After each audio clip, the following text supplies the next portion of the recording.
Once upon a time, Sikhs were perceived as the valorous offspring of the intricate weave of Hinduism. Held in high regard by several conservative Hindu political entities, they were metaphorically deemed as the sword arm of Hinduism. Such was the intensity of this recognition that Punjabi Hindus would occasionally bring up their eldest son in the Sikh tradition, reflecting the intertwined destinies of these communities.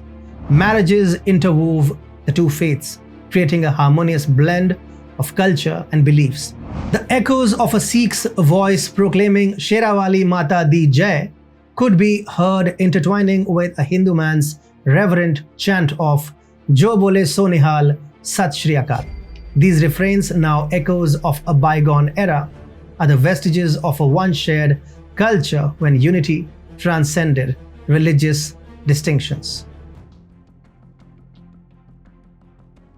The advent of Jarnail Singh Bhindranwale cast a dark shadow over Hindu-Sikh unity. His weapon-clad followers haunted the once peaceful streets, flagging down buses and delineating a horrific boundary between Hindus and Sikhs, only to gun down the former in cold blood. For a period of time, the Khalistani's reign of terror reduced the verdant state of Punjab to a fearful dystopia. This cycle of violence set off a cascading tragedy: Operation Blue Star, the assassination of Indira Gandhi in 1984, and a ghastly wave of anti-Sikh violence that stained the streets of Delhi. Centuries of Hindu-Sikh camaraderie was turned to ashes, and amity, once radiant, was obscured by the soot of division and violence that gradually healed with time once the Khalistani terror was weeded out of the state after resolute efforts by the state and central governments in the 90s. Canada wears multiculturalism on its sleeve as foreign-born people make up 1/5 of Canada's population. The country takes pride in welcoming immigrants and also rolls out a red carpet to appease them. This inadvertently ends up allowing extremists among the immigrants to set up shop, while the community as a whole is viewed as a vote bank by the political elites. Canada has been under the scanner for becoming a safe haven for terrorists, including those from Pakistan and those with Khalistani ideology. A global news article says Canada has a secret program that allows it to harbor terrorists. In April 2015, Canada granted visa to Khalid Sabir Abdel Hamid Zao. He was a high-ranking member of Egypt's military when it orchestrated a coup against President Mohamed Morsi in 2013. As of 2021, Canada is home to approximately 800,000 Sikhs, comprising 2.1% of the nation's total population. This rapidly expanding demographic represents the country's fourth largest religious group, reflecting a notable rise in Sikhism. The provinces of Ontario, British Columbia, and Alberta hold the most significant Sikh population in descending order. Khalistani terrorists are from a small fraction of the Sikh community in Canada. In the aftermath of Operation Blue Star, the ominous tide of extremism swelled faster than anticipated, finding fertile grounds far away in Canada. It wasn't long before it wreaked havoc, the extremists darkly threatening to annihilate thousands of Hindus by an array of methods, including detonating Air India flights. Canadian MP Ujjal Dosanjh, a moderate Sikh, bravely denounced the rising tide of Sikh extremism in the 1980s. His outspoken stance against this rising tide of terror was met with chilling threats, instilling a reign of terror amongst those who dared to challenge extremism. On the grim winter's day of November 18, 1998, Tara Singh here, a Canada-based Sikh journalist, was brutally assassinated by Khalistani militants. Here, the publisher of the Indo-Canadian Times was once a vocal advocate for the armed struggle for Khalistan. But his criticism of the Air India Flight 182 bombing led to his brutal silencing. A similar fate befell Tarsim Singh Purewal, editor of Britain's Punjabi language weekly Des Pardes, as he was killed while closing his office in Southall on January 24, 1995. Speculations pointed towards Sikh extremism as the possible reason behind his murder, sparking a chilling fear in the community. Terry Malevsky's 2007 documentary for the CBC laid bare the unsettling truth of a minority within Canada's Sikh community, which, despite public declarations of terrorism support for an independent Sikh state, continue to gain political influence. Amidst this shadowy backdrop, Kim Bollen, a Canadian journalist, has penned extensive accounts of Sikh extremism, even as she continued to receive death threats over her coverage of the 1985 Air India bombing. Many of Canadian Sikhs rally behind Khalistan amidst a seeming Trudeau administration's indifference. The celebration of past atrocities like Indira Gandhi's assassination and the Air India bombing stokes a simmering resentment towards Hindus, while Khalistan's growing imprint in Gurudwaras bears a chilling testament to this rising Hindudvesha. The combination of Khalistani and Islamic terrorists makes Canada one of the most dangerous countries for Hindus on the planet. Prominent Hindu temples bore the brunt of this brutal onslaught led by Khalistani extremists, their sanctity desecrated by anti-India graffiti. A chilling incident unfolded on February 13, 2023 as the Ram Mandir in Mississauga was defaced, its walls smeared with pro-Khalistani slogans, anti-Hindu and anti-India slurs, the echoes of hatred resounding within its hallowed halls. The onset of 2023 had seen the contamination of sacred spaces continue unabated.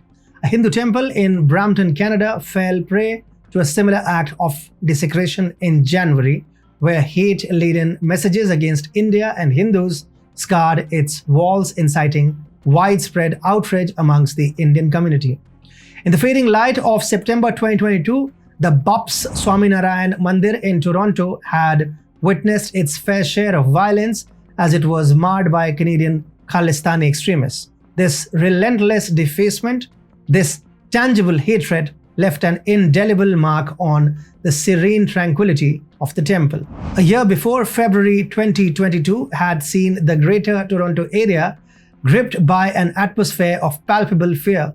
Priests and devotees found their sacred spaces violated as a series of temples fell prey to vandalism and burglary.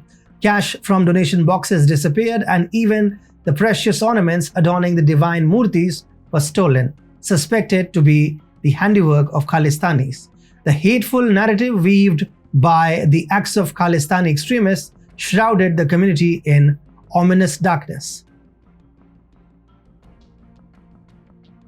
Statistics Canada reported a 72% increase in hate crimes based on religion and race between 2019 and 2021. Much of it was directed towards Hindus by Khalistani terrorists.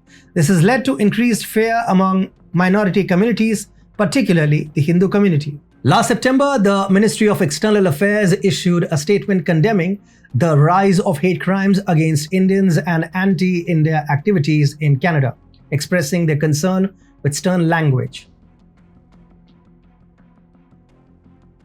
As the shadows deepened in Canada, it bore the disturbing transformation into a sanctuary for Khalistani terrorists, a manifestation of Justin Trudeau's policy of appeasement. The government, seemingly blind to the repercussions, nurtured Khalistani separatists in a bid to placate the influential Sikh community residing within its borders.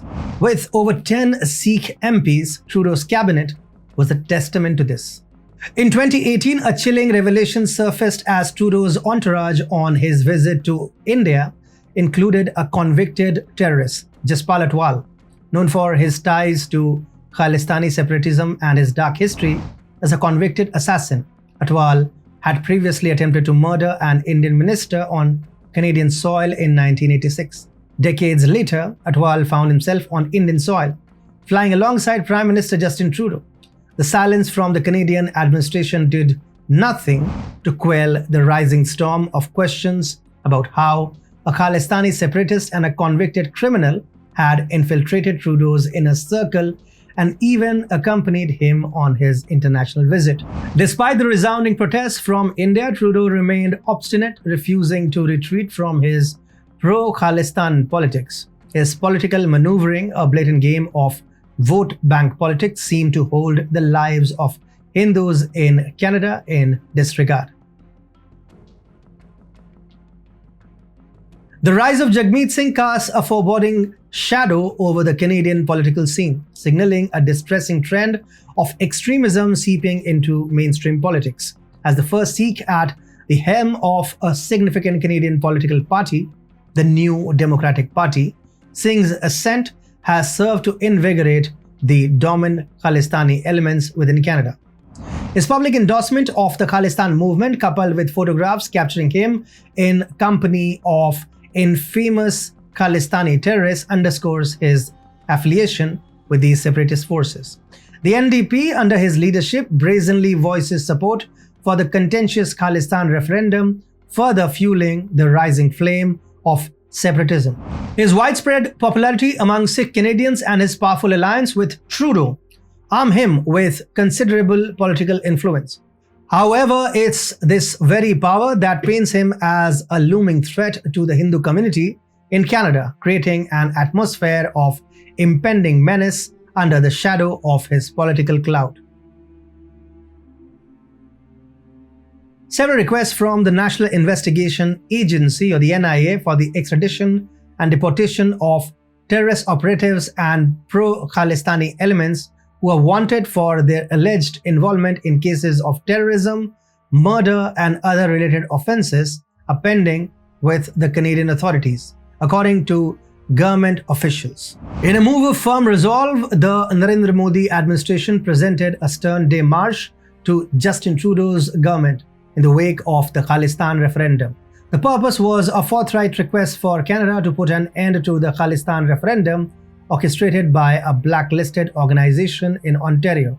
The Indian government asserted that such an event poses a significant threat to the territorial integrity and sovereignty of India. This critical démarche was handed over to a senior official of the Canadian High Commission by a high-ranking official from India's Ministry of External Affairs. Along with this, the Indian Embassy in Ottawa plans to convey India's deep-seated concerns to Global Affairs Canada in the upcoming week, highlighting the gravity of the situation. Canada's compulsion to view Sikhs as mere vote banks must come to an end.